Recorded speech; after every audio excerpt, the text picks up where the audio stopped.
ಸಂಸ್ಕಾರ ಸುರಭಿಯ ಎಲ್ಲ ವೀಕ್ಷಕರಿಗೆ ನಮಸ್ತೆ. ಕಳೆದ ವಿಡಿಯೋದಲ್ಲಿ ತಿಳಿಸಿದ ಹಾಗೆ ಎಸ್ಎಲ್ಸಿ ವಿದ್ಯಾರ್ಥಿಗಳು ತಮ್ಮ ಪರೀಕ್ಷೆಯ ಕೊನೆಯ ಕ್ಷಣದ ಸಿದ್ಧತೆ ಯಾವ ರೀತಿಯಾಗಿರಬೇಕೆನ್ನುವಂತಹ ಮಾಹಿತಿಯನ್ನು ನಿಮ್ಮ ಮುಂದೆ ಇಟ್ಟಿದ್ವಿ.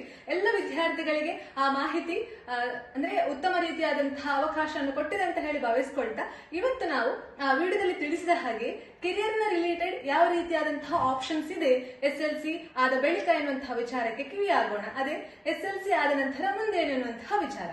ಹೌದು, ಈಗ ಎಸ್ಎಲ್ಸಿ ಎಕ್ಸಾಮ್ ಅನ್ನು ವಿದ್ಯಾರ್ಥಿಗಳು ಏನೋ ಮುಗಿಸ್ತಾ ಇದ್ದೀರಿ. ಆ ಮುಗಿಸಿದ ಮೇಲೆ ತಾವು ಅನ್ಕೊಳ್ತೀರಿ ರಿಸಲ್ಟ್ ಬಂದ ಮೇಲೆ ನಾವು ನೋಡ್ಕೊಳ್ಳುವ ಅಂತ ಹೇಳಿ ಆ ಒಂದು ಗೋಜಿನಲ್ಲಿ ಇರ್ತಾರೆ ವಿದ್ಯಾರ್ಥಿಗಳು. ಅದರಿಂದ ಹೊರಬಂದು ಈ ಎಸ್ಎಲ್ಸಿ ಆದ ಮೇಲೆ ಪ್ರಸ್ತುತ ತಮ್ಮ ಭವಿಷ್ಯಕ್ಕೆ ಬೇಕಾಗಿರುವಂತಹ ವಿಚಾರಗಳು ಯಾವಿದೆ, ಯಾವ ಫೀಲ್ಡಿಗೆ ಹೋದ್ರೆ ನನ್ನ ಉತ್ತಮ ಭವಿಷ್ಯವನ್ನು ರೂಪಿಸ್ಕೊಳ್ಬೇಕು ಎನ್ನುವಂತಹ ವಿಚಾರಕ್ಕೆ ವಿದ್ಯಾರ್ಥಿಗಳು ಕಿವಿ ಕೊಟ್ಟಿರ್ಬೇಕು. ಹೇಗಂತ ಹೇಳಿದ್ರೆ, ಈಗ ಭವಿಷ್ಯದ ನಿರ್ಧಾರವನ್ನು ಪ್ರಸ್ತುತ ಈಗಲೇ ವಿದ್ಯಾರ್ಥಿಗಳು ಸ್ಪಷ್ಟಪಡಿಸಿರ್ಬೇಕು. ನಾನು ಮುಂದೇನಾಗಬೇಕು ಎನ್ನುವಂತಹ ನಿರ್ಧಾರ ಮೊದಲನೇದಾಗಿ ಸ್ಪಷ್ಟಪಡಿಸಿಕೊಂಡಿರ್ಬೇಕು. ಇದು ಮೊದಲನೇ ಅಂಶ. ಆದ್ರೆ ಅದಾದ ಬಳಿಕ ನಾವು ವಿಚಾರಗಳನ್ನು ಕೇಳಿ ತಿಳ್ಕೊಳ್ಬೇಕು. ಅದು ಶಿಕ್ಷಕರಿಂದ ಆಗಿರ್ಲಿ ಅಥವಾ ನಮ್ಮ ಹಿರಿಯವರಿಂದ ಆಗಿರ್ಲಿ ಅಥವಾ ಈಗಾಗಲೇ ಭವಿಷ್ಯವನ್ನು ರೂಪಿಸಿಕೊಂಡಿರುವಂತಹ ನಮ್ಮ ಸಂಬಂಧಿಕರಿಂದ ಕೇಳಿ ತಿಳ್ಕೊಳ್ಬೇಕು. ಆದ್ರೆ ನಾನು ಸೈನ್ಸ್ ತಗೊಳ್ಬೇಕಾ, ಆರ್ಟ್ಸ್ ತಗೊಳ್ಬೇಕಾ ಅಥವಾ ಕಾಮರ್ಸ್ ಫೀಲ್ಡ್ಗೆ ಹೋಗ್ಬೇಕಾ ಎನ್ನುವಂತಹ ನಿರ್ಧಾರವನ್ನು ನೀವು ಅವಲೋಕಿಸಿ ನಿರ್ಧಾರವನ್ನು ನೀವು ತೆಗೆದುಕೊಳ್ಳುವಂತಹವರಾಗಬೇಕು. ಆ ನಿಟ್ಟಿನಲ್ಲಿ ವಿದ್ಯಾರ್ಥಿಗಳು ಆಲೋಚಿಸಿ ನಾವು ಮುಂದೇನಾಗಬೇಕು ಅಥವಾ ಸೈನ್ಸ್, ಕಾಮರ್ಸ್, ಆರ್ಟ್ಸ್ ಎನ್ನುವಂತಹ ವಿಚಾರವನ್ನು ಸ್ಪಷ್ಟವಾಗಿ ನೀವು ನಿರ್ಧಾರವನ್ನು ತೆಗೆದುಕೊಳ್ಬೇಕು. ಇದಾದ್ಮೇಲೆ ನಾನು ನಮ್ಮೂರಲ್ಲಿ ಕಲಿತಾ ಇದ್ದೇನೆ, ನಮ್ಮೂರ ಶಾಲೆ ಕನ್ನಡ ಮೀಡಿಯಂ ಶಾಲೆಯಲ್ಲಿ ಕಲಿತಾ ಇದ್ದೇನೆ ಅಥವಾ ಇಂಗ್ಲಿಷ್ ಮೀಡಿಯಂ ಶಾಲೆಯಲ್ಲಿ ಕಲಿತಿದ್ದೇನೆ, ಆ ವಿಚಾರ ನಿಮ್ಮ ಭವಿಷ್ಯಕ್ಕೆ ಅಡೆತಡೆ ಆಗ್ಬಾರ್ದು. ಕನ್ನಡ ಮೀಡಿಯಂ ನಲ್ಲಿ ಕಲಿತಿದ್ದೇನೆ, ನನಗೆ ಕಷ್ಟ ಆಗ್ಬೋದು. ಎಷ್ಟೋ ಸಾಧಕರು ತಮ್ಮ ಮಾತೃಭಾಷೆಯಲ್ಲೇ ಕಲಿತು ಅವರು ಉನ್ನತ ಸ್ಥಾನಕ್ಕೆ ಏರಿದವರಿದ್ದಾರೆ. ಹಾಗಾಗಿ ಒಂದೊಳ್ಳೆ ಇನ್ಸ್ಪಿರೇಷನ್ ತೆಗೆದುಕೊಂಡು ತನ್ನ ನಂತರ ತಾವು ಭವಿಷ್ಯವನ್ನು ನಿರ್ಧಾರವನ್ನು ತೆಗೆದುಕೊಳ್ಳುವಂತಹ ವಿಚಾರಕ್ಕೆ ನೀವು ಮುಂದಡಿಯನ್ನು ಇಡಬೇಕು. ಹೇಗಂತ ಹೇಳಿದ್ರೆ, ನಿಮ್ಮ ಭವಿಷ್ಯದ ಗುರಿ ಸ್ಪಷ್ಟ ಆಗಿರಬೇಕು.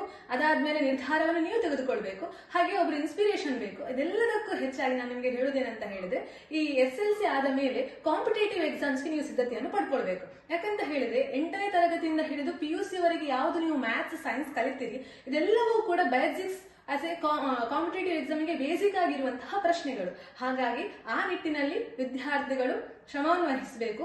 ರಜೆಯನ್ನು ವ್ಯರ್ಥಪಡಿಸದೆ ಕಾಂಪಿಟೇಟಿವ್ ಎಕ್ಸಾಮ್ಸ್ ಯಾವ ರೀತಿಯಾಗಿದೆ, ಅದರ ಪ್ರಶ್ನೆ ಪತ್ರಿಕೆಗಳು ಯಾವ ರೀತಿಯಾಗಿದೆ ಅಂತ ಹೇಳಿ ಅದನ್ನು ಸ್ಟಡಿ ಮಾಡಿ ಆ ನಿಟ್ಟಿನಲ್ಲಿ ಮುಂದುವರಿಯುವಂತಹವರಾಗಬೇಕು. ಹೀಗೆ ಸೈನ್ಸ್, ಕಾಮರ್ಸ್, ಆರ್ಟ್ಸ್ ಈ ಎಲ್ಲ ಫೀಲ್ಡ್ ಅಲ್ಲಿ ಹೋದ್ರೆ ನಿಮಗೆ ಎಂತೆಲ್ಲ ಆಪ್ಷನ್ಸ್ ಇದೆ ಎನ್ನುವಂತಹ ಮಾಹಿತಿಯನ್ನು ನಿಮಗೆ ಸ್ಪಷ್ಟವಾಗಿ ತಿಳಿಸ್ತಾ ಹೋಗ್ತೇನೆ. ಬನ್ನಿ ನೋಡ್ಕೊಳ್ತಾ ಹೋಗೋಣ.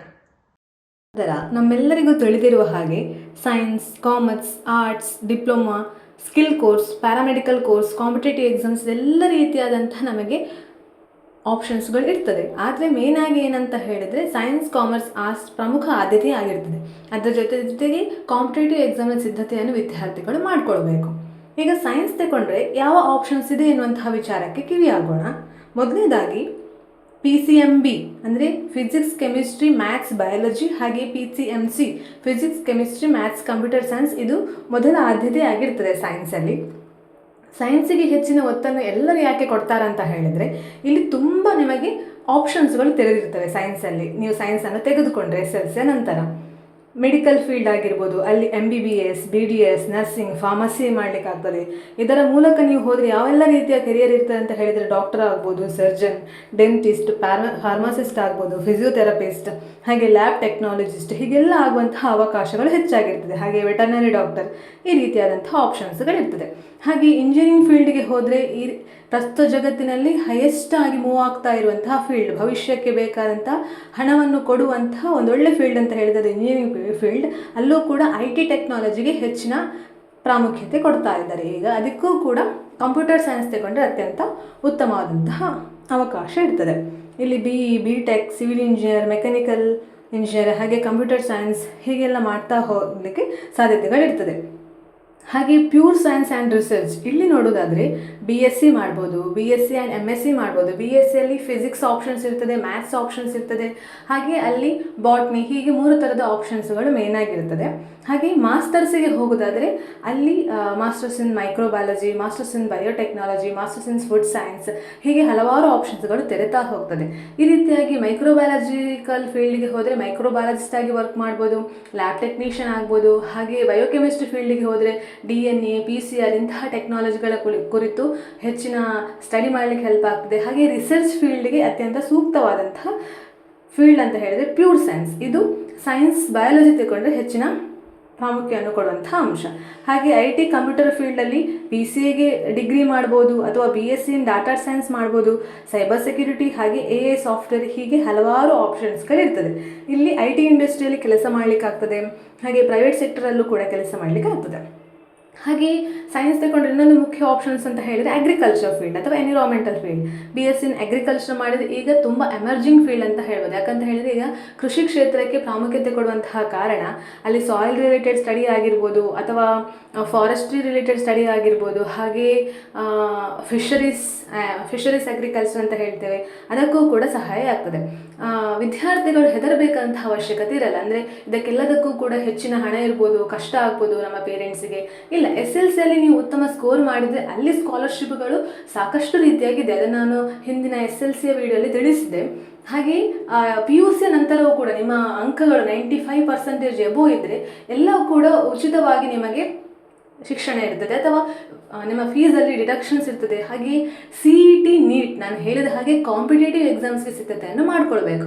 ಅದು ನಿಮ್ಮ maths and science background clear ಆಗಿ ಸ್ಪಷ್ಟವಾಗಿದ್ದರೆ ಈ CET ಮತ್ತು NEETನಂತಹ ಎಂಟ್ರೆನ್ಸ್ ಎಕ್ಸಾಮ್ ನಿಮಗೆ ಎಲ್ಲ ರೀತಿಯ ಕಟ್ ಆಫ್ ರ್ಯಾಂಕ್ ತೆಗೆದಂತಾದರೆ ನಿಮಗೆ ಹೆಚ್ಚಿನ ಫೀಸ್ ಕನ್ಸೆಷನ್ ಸಿಗ್ತದೆ. CETಯಲ್ಲಿ ಉತ್ತಮ ರ್ಯಾಂಕಿಂಗ್ ಇದ್ದರೆ ಗೌರ್ಮೆಂಟ್ ಕೋಟಾದ ಮೂಲಕ ಹೋದರೆ ಅಲ್ಲಿ ಗೌರ್ಮೆಂಟ್ ಥ್ರೂವೇ ನಿಮಗೆ ಫೀಸ್ ಫೆಸಿಲಿಟೀಸು ಕೂಡ ಸಿಗ್ತದೆ. ಹಾಗಿದ್ದಾಗ ವಿದ್ಯಾರ್ಥಿಗಳು ತಮ್ಮ ಕನಸನ್ನು ರೂಪಿಸಿಕೊಳ್ಬೇಕು. ಆ ನಿಟ್ಟಿನಲ್ಲಿ ಆ ಕನಸನ್ನು ರೂಪಿಸಿಕೊಳ್ಳುವಂತಹ ದಾರಿಯಲ್ಲಿ ಯಾವ ರೀತಿಯಾಗಿ ಸರ್ಕಾರ ಸಹಾಯ ಮಾಡ್ತಾ ಉಂಟು ಅಥವಾ ಸುತ್ತಮುತ್ತಲಿನ ಕೆಲವು ಸಂಸ್ಥೆಗಳು ಸಹಾಯ ಮಾಡ್ತಾ ಉಂಟು, ಇದನ್ನು ಆಲೋಚನೆ ವಿದ್ಯಾರ್ಥಿಗಳು ಮಾಡಿಕೊಳ್ಬೇಕು. ಹಾಗೆ ಇನ್ನು ನಾವು ನೋಡುವುದಾದರೆ ಪ್ಯಾರಾಮೆಡಿಕಲ್ ಕೋರ್ಸ್ ಕೂಡ ಇಲ್ಲಿ ಸಿಗ್ತದೆ. ಇಲ್ಲಿ ಪ್ಯಾರಾಮೆಡಿಕಲ್ ಕೋರ್ಸಲ್ಲಿ ಇದು 3 ವರ್ಷಗಳ ಕೋರ್ಸ್ ಆಗಿರ್ತದೆ. ಅಲ್ಲಿ ಮೆಡಿಕಲ್ ಲ್ಯಾಬ್ ಟೆಕ್ನಾಲಜಿ, ಹಾಗೆ radiology, operation theatre technology, dialysis technology, ಹೀಗೆಲ್ಲವೂ ಕೂಡ ಇರ್ತದೆ. ಇಲ್ಲಿ ಅತ್ಯಂತ ವೇಗವಾಗಿ ಕೆಲಸ ಸಿಗಬೇಕೆನ್ನುವರು ಈ ಫೀಲ್ಡಿಗೆ ಹೋಗಲಿಕ್ಕೆ ಇಷ್ಟಪಡ್ತಾರೆ. ಇಲ್ಲಿ ನೀವು ಎಂತೆಲ್ಲ ಕೆಲಸ ಮಾಡ್ಬೋದು ಅಂತ ಹೇಳಿದರೆ ಲ್ಯಾಬ್ ಟೆಕ್ನಿಷಿಯನ್ ಆಗಿ, ರೇಡಿಯಾಲಜಿ ಟೆಕ್ನಿಷಿಯನ್ ಆಗಿ, OT ಟೆಕ್ನಿಷಿಯನ್ ಆಗಿ, ಹಾಸ್ಪಿಟಲ್ ಟೆಕ್ನಾಲಜಿಸ್ಟ್ ಆಗಿ, ಹಾಗೆ ಅನಸ್ತೇಷಿಯಾ ಥೆರಪಿಸ್ಟ್ ಆಗಿಯೂ ಕೂಡ ವರ್ಕ್ ಮಾಡಲಿಕ್ಕಾಗ್ತದೆ. ಹೀಗೆ ಇನ್ನಷ್ಟು ಮಾಹಿತಿಯನ್ನು ವಿದ್ಯಾರ್ಥಿಗಳು ನನಗೆ ಯಾವ ಫೀಲ್ಡಲ್ಲಿ ಇಂಟ್ರೆಸ್ಟ್ ಉಂಟು ಅಂತ ಆಲೋಚನೆ ಮಾಡಿ ವಿದ್ಯಾರ್ಥಿಗಳು ಆ ನಿಟ್ಟಿನಲ್ಲಿ ಮುಂದುವರಿಯುವುದು ಸೂಕ್ತ. ಹಾಗೆ ಕಾಮರ್ಸ್ ಫೀಲ್ಡಲ್ಲಿ ಫೈನಾನ್ಸ್ ಅಕೌಂಟ್ಸಿಗೆ ಹೋಗ್ಬೋದು. ಅಲ್ಲಿ ಫೈನಾನ್ಸ್ ಅಕೌಂಟ್ಸಿಗೆ ಹೋಗಬೇಕಾದ್ರೆ ಮೇಯ್ನಾಗಿ BCom, CA, CS, CMA ಎಲ್ಲ ಮಾಡಲಿಕ್ಕಾಗ್ತದೆ. ಜಾಬ್ ಆಪರ್ಚುನಿಟಿ ನೋಡೋದಾದರೆ ಬಿಸ್ನೆಸ್ ಮ್ಯಾನ್ ಆಗಿಯೂ ಹೋಗ್ಬೋದು, ಅಕೌಂಟೆಂಟ್ ಆಗಿ ಕೆಲಸ ಮಾಡ್ಬೋದು, ಆಡಿಟರ್ ಆಗಿ ಕೆಲಸ ಮಾಡ್ಬೋದು, ಫೈನಾನ್ಸ್ ಜಾಬ್ ಸೆಕ್ಟರಲ್ಲೂ ಕೆಲಸ ಮಾಡ್ಬೋದು, ಫೈನಾನ್ಸ್ ಆಫೀಸರ್ ಆಗಿ ಒಂದು ಇಂಡಸ್ಟ್ರಿಯ ಕಂಪ್ಲೀಟ್ ಫೈನಾನ್ಸ್ ರಿಲೇಟೆಡ್ ನೋಡಲಿಕ್ಕೆ ಅವಕಾಶಗಳು ಸಿಗ್ತದೆ. ಹಾಗೆ ಬಿಸ್ನೆಸ್ ಫೀಲ್ಡಲ್ಲಿ ಹೋಗಬೇಕಂತ ಇದ್ದವರು BBA ಮಾಡಬೇಕು, ಹಾಗೆ ಮಾಸ್ಟರ್ಸ್ ಇನ್ ಬಿಸ್ನೆಸ್ ಅಕೌಂಟೆಂಟ್ ಹಾಗೂ ಮಾಡ್ಬೋದು. ಹಾಗೆ ಮಾರ್ಕೆಟಿಂಗ್ ಫೀಲ್ಡ್ಗೆ ಹೋಗಬೇಕಾದ್ರೂ ಕೂಡ ನಾವು ಏನು ತಗೊಳ್ಬೋದು ಅಂತ ಹೇಳಿದರೆ ಕಾಮರ್ಸ್ ತಗೊಳ್ಬೋದು. ಅದಕ್ಕೋಸ್ಕರ ಪ್ರತಿ ಬಾರಿ ಹೇಳುವಂಥದ್ದು ಸ್ಪಷ್ಟವಾಗಿರಬೇಕು. ನಮ್ಮ ಇಂಟ್ರೆಸ್ಟ್ನ ಬೇಸಲ್ಲಿ ನಮ್ಮ ಸೆಲೆಕ್ಷನ್ಸ್ ಇರಬೇಕು. ಹಾಗೆ ಮ್ಯಾನೇಜ್ಮೆಂಟ್ ಫೀಲ್ಡ್ಗೆ ಹೋಗೋದಾದರೆ HR ಮ್ಯಾನೇಜರ್ ಆಗ್ಬೋದು, ಬಿಸ್ನೆಸ್ ಅಡ್ಮಿನಿಸ್ಟ್ರೇಟಿವ್ ಆಗ್ಬೋದು. ಇದೆಲ್ಲದಕ್ಕೂ ಕೂಡ ಮ್ಯಾನೇಜ್ಮೆಂಟ್ ಫೀಲ್ಡಿಗೆ ಹೋಗಬೇಕಾದ್ರೆ ಕಾಮರ್ಸ್ ಮುಖ್ಯವಾಗಿರ್ತದೆ. ಹಾಗೆ ಬ್ಯಾಂಕಿಂಗ್ ಆ್ಯಂಡ್ ಗೌರ್ಮೆಂಟ್ ಜಾಬಿಗೂ ಕೂಡ ಕಾಮರ್ಸ್ ಫೀಲ್ಡಲ್ಲಿ ಹೆಚ್ಚಾಗಿ ನಮಗೆ ಜನರಲ್ ಆದಂತಹ ಬೇಕಾದಂತಹ political related, business related, account related ಇರುವ ಕಾರಣ ಕಾಮರ್ಸ್ ಹೆಚ್ಚಿನ ಮಾಹಿತಿಯನ್ನು ಕೊಡ್ತದೆ. ಹಾಗಿದ್ರೆ ಇಲ್ಲಿ ಯಾವುದೆಲ್ಲ ಜಾಬ್ ಸಿಗ್ತದೆ? ಒಂದು ಆಂಟ್ರಪ್ರಿನರ್ ಆಗ್ಬೋದು, ಸ್ಟಾರ್ಟಪ್ ಮಾಡ್ಬೋದು, ಕಾರ್ಪೊರೇಟ್ ಜಾಬಿಗೆ ಹೋಗ್ಬೋದು, ಬ್ಯಾಂಕಿಂಗ್ ಆಫೀಸರ್, ಕ್ಲರ್ಕ್, ಹೀಗೆಲ್ಲದಕ್ಕೂ ಕೂಡ ನೀವು ಸೂಕ್ತವಾದಂತಹ ಜಾಬನ್ನು ಪಡ್ಕೊಳ್ಳಿಕ್ಕೆ ಹೆಲ್ಪ್ ಮಾಡಿದೆ ಈ ಕಾಮರ್ಸ್ ಫೀಲ್ಡ್.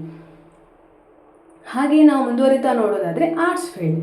ಇಲ್ಲಿ ನೀವು ಮುಖ್ಯವಾಗಿ ಆರ್ಟ್ಸಾ ಅಂತ ಹೇಳಿ ಅದನ್ನು ಕಡೆಗಣಿಸೋ ಬದಲು ನಿಮ್ಮ ಇಚ್ಛೆಯ ಫೀಲ್ಡ್ ಆಗಿದ್ದರೆ ಅಲ್ಲಿಗೆ ನೀವು ಹೋಗಬೇಕಾಗ್ತದೆ. ಯಾಕಂತ ಹೇಳಿದರೆ ಇಲ್ಲಿ ಸಿವಿಲ್ ಸರ್ವಿಸ್ ಹೆಚ್ಚಾಗಿ BA, political science and history ಇಂಥದ್ದೆಲ್ಲ ಆಸಕ್ತಿ ಇದ್ದವರು ಈ ಫೀಲ್ಡಿಗೆ ಹೋಗ್ಬೋದು. ಹಾಗೆ ಟೆಕ್ನಿಕಲ್ ಫೀಲ್ಡ್ಗೆ ಇಷ್ಟ ಇದ್ದವರು, ಫಾರ್ ಎಕ್ಸಾಂಪಲ್ ನಾನು TV ಆ್ಯಂಕರ್ ಆಗಬೇಕು, ಜರ್ನಲಿಸ್ಟ್ ಆಗಬೇಕು ಅಂಥವರು ಕೂಡ ಈ ಆರ್ಟ್ ಫೀಲ್ಡಿಗೆ ಹೋಗ್ಬೋದು. ಹಾಗೆ ಲಾ ರಿಲೇಟೆಡ್ ಹೆಚ್ಚಿನ ಕಲಿಬೇಕು, ಲಾಯರ್ ಆಗಬೇಕು ಅಂತ ಹೇಳಿದರೆ ಈ ಆರ್ಟ್ಸ್ ಫೀಲ್ಡಲ್ಲಿ ಹೆಚ್ಚಿನ ಅವಕಾಶಗಳು ಜಾಸ್ತಿ ಇರ್ತದೆ. ಹಾಗೆ ಮೀಡಿಯಾ, ಸೋಷಿಯಲ್ ಸರ್ವಿಸ್ ಫೀಲ್ಡ್ಗೆ ಹೋಗಬೇಕಾದ್ರೂ ಇದು ಆರ್ಟ್ಸ್ ನಿಮಗೆ ತುಂಬ ಸಹಕಾರಿಯಾಗಿರ್ತದೆ. ಹಾಗೆ ಇದನ್ನು ಹೊರತುಪಡಿಸಿ ಸೈನ್ಸ್, ಆರ್ಟ್ಸ್, ಕಾಮರ್ಸ್ ಹೊರತುಪಡಿಸಿ ಡಿಪ್ಲೊಮಾ ಕೋರ್ಸಸ್ ಇದೆ. ನಾವು ಎಲ್ಲ ವಿದ್ಯಾರ್ಥಿಗಳಿಗೆ ತಿಳಿಸುವಂಥದ್ದು 10ನೇ ಆಗಿ PUC ಆಗದೆ ಡಿಪ್ಲೊಮಾ ಕೋರ್ಸಿಗೆ ಹೋಗೋದು ಸೂಕ್ತ ಅಲ್ಲ. PUC ಅನ್ನು ಕಂಪ್ಲೀಟ್ ಮಾಡಿ ಆನಂತರ ಡಿಪ್ಲೊಮಾ ಕೋರ್ಸಿಗೆ ಹೋಗೋದು ಸೂಕ್ತ ಅಂತ ಹೇಳಲಿಕ್ಕೆ ಈ ಮೂಲಕ ಇಷ್ಟಪಡ್ತೇನೆ. ಇಲ್ಲಿ ಟೆಕ್ನಿಕಲ್ ಹಾಗೂ ಸ್ಕಿಲ್ ಬೇಸ್ಡ್ ಎಜುಕೇಷನ್ ಅಂತ ಹೇಳಿ ಡಿಪ್ಲೊಮಾಗೆ ಹೇಳ್ತೇವೆ. ಶಾರ್ಟ್ ಡ್ಯೂರೇಷನಲ್ಲಿ ನಿಮಗೆ ಕೋರ್ಸ್ ಮುಗಿಸ್ಲಿಕ್ಕೆ ಆಗ್ತದೆ, ಅಲ್ಲಿ ಜಾಬ್ ಆಪರ್ಚುನಿಟಿಯಲ್ಲಿ ಜಾಸ್ತಿ ಇರ್ತದೆ. ಯಾವೆಲ್ಲ ಆಪ್ಷನ್ಸ್ ಇದೆ ಡಿಪ್ಲೊಮಾದಲ್ಲಿ ಅಂತ ಹೇಳಿ ನೋಡೋದಾದರೆ, ಸಿವಿಲ್ ಇಂಜಿನಿಯರಿಂಗ್ ಇದೆ, ಮೆಕ್ಯಾನಿಕಲ್ ಇಂಜಿನಿಯರಿಂಗ್ ಇದೆ, ಎಲೆಕ್ಟ್ರಿಕಲ್ ಆ್ಯಂಡ್ ಎಲೆಕ್ಟ್ರಾನಿಕ್ಸ್ ಇದೆ, ಕಂಪ್ಯೂಟರ್ ಸೈನ್ಸ್ ಇದೆ, ಆಟೋಮೊಬೈಲ್, ಹೀಗೆ ಹಲವಾರು ಆಪ್ಷನ್ಸ್ಗಳಿದೆ. ಅದರ ಕುರಿತು ಹೆಚ್ಚಿನ ಮಾಹಿತಿಯನ್ನು ನೀವು ನಿಮ್ಮ ಕೈಯಲ್ಲಿರುವಂತಹ ಮೊಬೈಲನ್ನು ಬಳಸಿ ತಿಳಿದುಕೊಂಡು ನಿಮ್ಮ ಇಂಟ್ರೆಸ್ಟ್ ಬೇಸ್ ನೀವು ಸೆಲೆಕ್ಷನ್ ಮಾಡ್ಕೊಳ್ಬೇಕು. ಹಾಗೆ ಇಲ್ಲಿ ನಿಮಗೆ ಜಾಬ್ ರೋಲ್ ಯಾವ ರೀತಿಯಾಗಿ ಸಿಗ್ತದೆ, ಸೈಟ್ ಇಂಜಿನಿಯರ್ ಆಗಿ, ಸೂಪರ್ವೈಸರ್ ಆಗಿ, ಮೆಕ್ಯಾನಿಕಲ್ ಹೆಡ್ ಆಗಿ, ಟೆಕ್ನಿಷಿಯನ್ ಆಗಿ, ಹಾಗೆ ಜೂನಿಯರ್ ಇಂಜಿನಿಯರ್ ಆಗಿ, ರೈಲ್ವೆ ಟೆಕ್ನಿಷಿಯನ್, ಹಾಗೆ ಡಿಫೆನ್ಸ್ ಟೆಕ್ನಿಕಲ್ ಜಾಬ್ಸ್ಗೂ ಕೂಡ ಎಲ್ಲ ಫೀಲ್ಡ್ ಹೆಲ್ಪ್ ಮಾಡ್ತದೆ. ನಮ್ಮ ಮಂಗಳೂರಲ್ಲಿ ಕಾಲೇಜ್ಗಳಿದೆ ಡಿಪ್ಲೊಮಾ ITI ಅಂತ ಹೇಳಿ, ಅದನ್ನು ಸೂಕ್ತವಾಗಿ ಸೆಲೆಕ್ಟ್ ಮಾಡ್ಕೊಳ್ಬೋದು. ಹಾಗೆ ಕಾಂಪಿಟೇಟಿವ್ ಎಕ್ಸಾಮ್, ನಾನು ನಿಮಗೆ ಪ್ರಮುಖವಾಗಿ ತಿಳಿಸುವಂಥದ್ದು ಈ ಕಾಂಪಿಟೇಟಿವ್ ಎಕ್ಸಾಮ್. ಅದಕ್ಕೆ ನೀವು ಹೆಚ್ಚಿನ ಗಮನವನ್ನು ಕೊಡ್ಕೊಳ್ಬೇಕು. ಯಾಕಂತ ಹೇಳಿದ್ರೆ ನಾವು ಕಲಿತಂತಹ ವಿಚಾರಗಳೇ ಅದನ್ನು ನೆಗ್ಲಿಜೆನ್ಸಿ ಮಾಡದೆ 8th to 12th second PUC ವರೆಗಿರುವಂತಹ ಮ್ಯಾಥ್ಸ್, ಸೈನ್ಸ್, ಗ್ರಾಮರ್, ಇಂಗ್ಲೀಷ್ ಗ್ರಾಮರ್ಗಳನ್ನು ಸ್ಪಷ್ಟವಾಗಿದ್ದರೆ ಕಾಂಪಿಟೇಟಿವ್ ಎಕ್ಸಾಮ್ ನಮಗೆ ಅತ್ಯಂತ ಸರಳ. PUCಯಲ್ಲಿ ಬರುವಂತಹ CET, ನೀಟ್, ಅದ ನಂತರ UPSC ಹಾಗೆ KSET, ಇದೆಲ್ಲದಕ್ಕೂ ಕೂಡ ಈ ನಿಮ್ಮ ಸಿದ್ಧತೆ ಹೆಲ್ಪ್ ಮಾಡ್ತದೆ. ಹಾಗಿದ್ದಾಗಿ SLCಯಲ್ಲಿ ಜನರಲ್ ನಾಲೆಜನ್ನು ನೋಟ್ ಡೌನ್ ಮಾಡಿಕೊಳ್ಳುವಂತಹ ಪುಸ್ತಕವನ್ನು ಸಿದ್ಧತೆ ಮಾಡುವಂಥದ್ದು ತುಂಬ ಸೂಕ್ತ. ಈಗಂತ ಹೇಳಿದರೆ ಸಿವಿಲ್ ಸರ್ವಿಸಿಗೆಲ್ಲ ಮುಖ್ಯವಾಗಿ ಬೇಕಾದಂಥದ್ದು IAS ಎಕ್ಸಾಮ್. ಇದು ನಮ್ಮ UPSC, union public service commission ಅವರು ಕಂಡಕ್ಟ್ ಮಾಡುವಂಥದ್ದು. ಇದಕ್ಕೆ ಎಲಿಜಿಬಿಲಿಟಿ ಎನಿ ಡಿಗ್ರಿ ಮಾಡಿದವರು ಎಲಿಜಿಬಲ್ ಆಗಿರ್ತಾರೆ, ಆಯಿತಾ. ಇಲ್ಲಿ ಪೊಲೀಸ್ ಆಫೀಸರ್ ಆಫ್ ಇಂಡಿಯಾ ಟಾಪಲ್ಲಿರುವಂತಹ ಒಂದು ಕೆಲಸ ಅಂತ ಹೇಳಿದರೆ ತಪ್ಪಾಗಲಿಕ್ಕಿಲ್ಲ. ಅತ್ಯಂತ ಗೌರವಾನ್ವಿತ ಹುದ್ದೆ. ಹಾಗೆಯೇ ಈ ಎಲ್ಲ exams, KPSC exam, Karnataka government job ಸಿಗಬೇಕಾದ್ರೆ KPSC ಎಕ್ಸಾಮ್ ತುಂಬ ಹೆಲ್ಪ್ ಆಗ್ತದೆ. ಯಾವುದಾಗಿರ್ಬೋದು, ತಹಶೀಲ್ದಾರ್, PDO, ಅಸಿಸ್ಟೆಂಟ್ ಕಮಿಷನರ್, ಹೀಗೆ ಎಲ್ಲದಕ್ಕೂ ಕೂಡ ನೀವು ಜಾಯ್ನ್ ಆಗಬೇಕಾದ್ರೆ ಗೌರ್ಮೆಂಟ್ ಸೆಕ್ಟರ್ಗೆ ನಿಮ್ಮ KPSC ಎಕ್ಸಾಮ್ ಕ್ಲಿಯರ್ ಆಗಿರಬೇಕು. KPSC ಎಕ್ಸಾಮ್ ಮಾಡಬೇಕಾದ್ರೆ ನಿಮ್ಮ ಡಿಗ್ರಿ ಮಾಡುವಂಥದ್ದು ಕ್ರೈಟೀರಿಯಾ ಅತ್ಯಂತ ಪ್ರಮುಖವಾಗಿರ್ತದೆ. ಹಾಗೆಯೇ police exams, police sub inspector PSI, ಹಾಗೆ PC, ಪೊಲೀಸ್ ಕಾನ್ಸ್ಟೇಬಲ್, ಇದಕ್ಕೆ ಒಂದಕ್ಕೆ ಡಿಗ್ರಿ ಪ್ರಮುಖವಾಗಿದ್ರೆ ಇನ್ನೊಂದಕ್ಕೆ PUC ಆಗಿರಬೇಕು. ಹೀಗೆ ಇದು physical test and written exam ಕೂಡ ಇದಕ್ಕೆ ಇರ್ತದೆ. ಹಾಗೆ ಕ್ಲರ್ಕ್ ಜಾಬ್, ಇದೆಲ್ಲದಕ್ಕೂ ಕೂಡ ಏನಾಗಿರುತ್ತೆ ಅಂತ ಹೇಳಿದ್ರೆ KPSC ಎಕ್ಸಾಮ್ಸ್ ತುಂಬ ಇಂಪಾರ್ಟೆಂಟ್. ಹಾಗಿದ್ದಾಗ ವಿದ್ಯಾರ್ಥಿಗಳು ನೀವು ಇದರಿಂದಾಗಿ ಜನರಲ್ ಪೇಪರಿಗೋಸ್ಕರ ಮ್ಯಾಥ್ಸ್, ಸೈನ್ಸ್, ಇಂಗ್ಲೀಷ್ ರಿಲೇಟೆಡ್ ಇರುವ ಕಾರಣ ಹೆಚ್ಚಿನ ಆದ್ಯತೆಯನ್ನು ಕೊಡುವಂಥದ್ದನ್ನು ನಾನು ನಿಮಗೆ ಒತ್ತಿ ಹೇಳ್ತಾ ಇದ್ದೇನೆ. ಅದಾದಮೇಲೆ SLC ನಂತರ ನೀವು PUC ಮಾಡ್ತೀರಿ, PUC ಆದ ನಂತರ ಕೆರಿಯರ್ ರಿಲೇಟೆಡ್ ಮುಂದುವರಿತೀರಿ. ಎಲ್ಲದಕ್ಕೂ ಕೂಡ ನೀವು ಎನಿ ಡಿಗ್ರಿ ಮಾಡಿ ಅಥವಾ ಇಂಜಿನಿಯರಿಂಗ್ ಫೀಲ್ಡಿಗೆ ಹೋಗಿ, ಕಾಮರ್ಸ್ ಫೀಲ್ಡಿಗೆ ಹೋದರೆ ಅದರ ಜೊತೆಗೆ ಕಾಂಪಿಟೇಟಿವ್ ಎಕ್ಸಾಮ್ಸನ್ನು ಟ್ರೈ ಮಾಡಿ ಅಂತ ಹೇಳಿ ಈ ಮೂಲಕ ತಿಳಿಸ್ತಿದ್ದೇನೆ. ಹಾಗೆಯೇ ಇನ್ನೊಂದೆಂತ ಅಂತ ಹೇಳಿದರೆ, ಈಚ್ ಟೈಮ್ ನಿಮ್ಮ ಹೈಯರ್ ಎಜುಕೇಷನ್ಗೆ ಅಥವಾ ಕಾಂಪಿಟೇಟಿವ್ ಎಕ್ಸಾಮ್ಸ್ಗೆ ಯಾವ ರೀತಿಯಾಗಿ ಸರ್ಕಾರಿ ಸವಲತ್ತುಗಳಿದೆ, ಅದು ಸ್ಕಾಲರ್ಶಿಪ್ ಆಗಿರ್ಬೋದು ಅಥವಾ ಇನ್ಯಾವುದೇ ರೀತಿಯ ಸಹಕಾರಗಳಾಗಿರ್ಬೋದು, ಅದನ್ನು ತಿಳಿದುಕೊಂಡು ಅದನ್ನು ಪಡೆದು ನೀವು ಇಂಡಿಪೆಂಡೆಂಟ್ ಆಗಿ ನಿಮ್ಮ ಶಿಕ್ಷಣವನ್ನು ಮುಗಿಸುವಂಥವರಾಗಬೇಕು. ಫಾರ್ ಎಕ್ಸಾಂಪಲ್, ಸ್ವಲ್ಪ ರೀತಿಯಲ್ಲಾದರೂ ಹಣದ ಗಳಿಕೆಯನ್ನು ವಿದ್ಯಾರ್ಥಿಗಳು ತಮ್ಮ ಶಿಕ್ಷಣದ ಮೂಲಕವೇ ಮಾಡಿ ಪೋಷಕರಿಗೆ ಹೆಚ್ಚಿನ ಹೊರೆಯನ್ನು ಕೊಡದೆ ನಾವೇ ಹಣವನ್ನು ಗಳಿಸಿ ತನ್ನ ಮೂಲಕ ಕಲಿಯುವಂತಹ ವಿದ್ಯಾರ್ಥಿಗಳಾಗಬೇಕು. ಹಾಗಿದ್ದಾಗ ಎಲ್ಲ ಮಾಹಿತಿ ನಿಮಗೆ ಸೂಕ್ತವಾಗಿದೆ ಅಂತ ತಿಳಿಸ್ತಾ, ಇನ್ನಷ್ಟು ಹೆಚ್ಚಿನ ಮಾಹಿತಿ ಬೇಕಾದರೆ ಸಂಸ್ಕಾರ ಸುರಭಿಯಲ್ಲಿ ನಮ್ಮ ಕಮೆಂಟ್ ಬಾಕ್ಸಲ್ಲಿ ಕಮೆಂಟ್ ಮಾಡ್ಬೋದು ವಿದ್ಯಾರ್ಥಿಗಳು. ನಿಮಗೆ ನಾವು ಬೇಕಾದಂತಹ ಮಾಹಿತಿಗಳನ್ನು ತಿಳಿಸ್ತೇವೆ. ಹಾಗೆಯೇ ನಿಮಗೆ PPT ಬೇಕಂತಾದರೆ ಅದನ್ನು ಕೂಡ ನಿಮಗೆ ತಿಳಿಸಿಕೊಡ್ತೇವೆ. ಧನ್ಯವಾದಗಳು.